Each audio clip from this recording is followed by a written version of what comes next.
Alright, time to review the only He-Man two-parter episode, The House of Shokoti.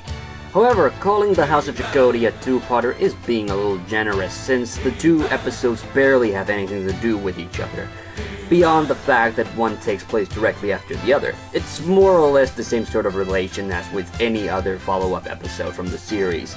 The entire story starts off when a pyramid appears in the Eternian Desert, the Sands of Time. When He-Man tries to investigate, he realizes that the desert-dwelling people are being attacked by Trapjaw and Lord Mask. It turns out that Trapjaw is working for Mask, who wants to prevent He-Man from discovering the pyramid. Adam then seeks the help of Malektha, the royal archaeologist, in finding the pyramid. This episode is the first appearance of Malektha, who later became a recurring character in the series. While looking for the site of the pyramid, He-Man and Malektha are misled by a disguised Mask, who tries to sabotage their journey. Finally, he sends an army of reptile men after the heroes to capture them, but by working together they are able to fend them off. He-Man confronts Mask as he's raising the pyramid, which is actually a tomb from the sands. Orko manages to pull Mask's mask off, and He-Man throws his sword, splitting the mask and defeating Lord Mask, who disappears into nothingness. Man, I don't think I've ever said the word mask so many times in one sentence. The episode ends with the heroes planning to excavate the tomb. As you can see, part 1 is just a setup for the real action, which starts in the next episode.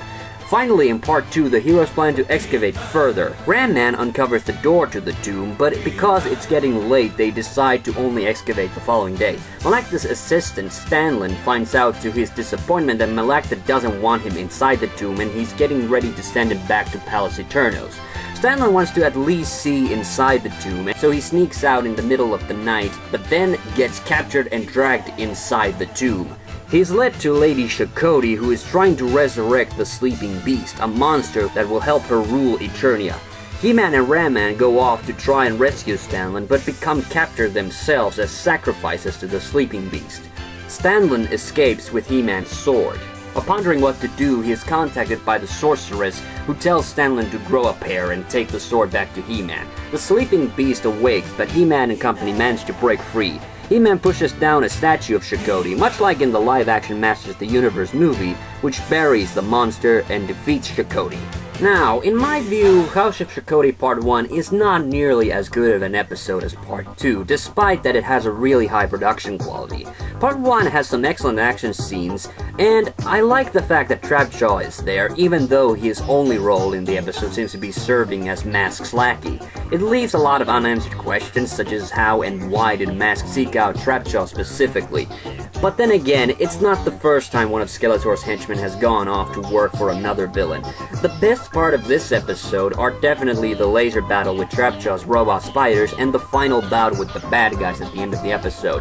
However, beyond that, the episode is really just the build-up for Part 2. Lord Mask is definitely a cool one-off villain, but in my view, you don't really need to see this episode in order to enjoy Part 2. By comparison, I see Part 2 as the end of the night period in He-Man episodes. As mentioned last time, I always felt He-Man Season 1 episodes had a very unique atmosphere, especially since so many of them are set principally or almost entirely at nighttime.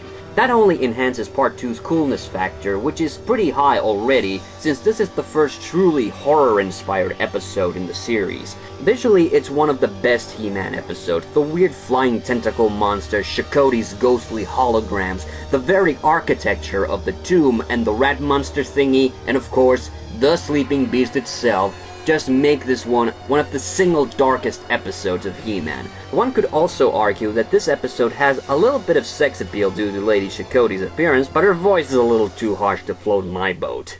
Wicked boy! The episode also does have quite a bit of comic relief thanks to Ram-Man, who all through the episode doesn't manage to pronounce Shokoti's name right. Kabubi Kashui. Wicked sorceress. Nothing to worry about. It's Shokoti! Shokoti, you fool! I have to say, Ram-Man is one of my favorite supporting characters. I do like the cool characters like Stratos, but I also find immense appeal with the more comical figures like Orko and Ram-Man.